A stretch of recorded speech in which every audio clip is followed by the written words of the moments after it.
Psalm 6 provides us with an opportunity to make a real confession of sin. This is what David writes.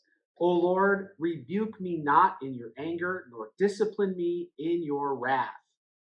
This is a real confession of sins.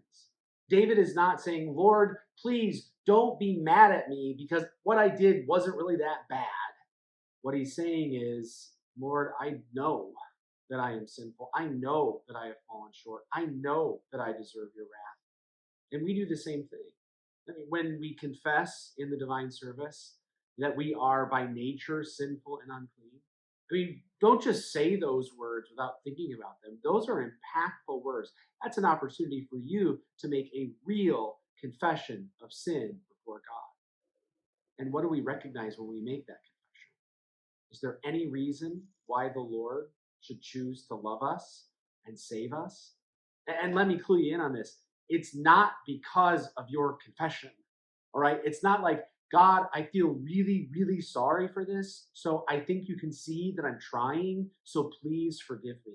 That's not it at all. We do not deserve God's love or God's mercy.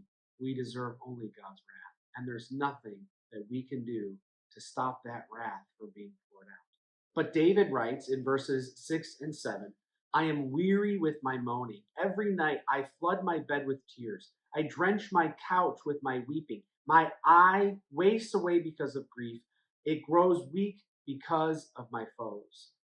That is a stark realization of David's that we ought to have as well. This is the kind of reaction that we ought to have because of our sins.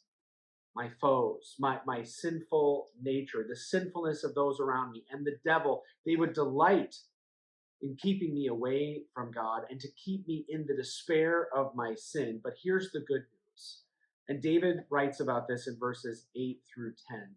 Depart from me, all you workers of evil, for the Lord has heard the sound of my weeping. The Lord has heard my plea. The Lord accepts my prayer. All my enemies shall be ashamed and greatly troubled. They shall turn back and be put to shame in a moment. So God hears the sound of your weeping.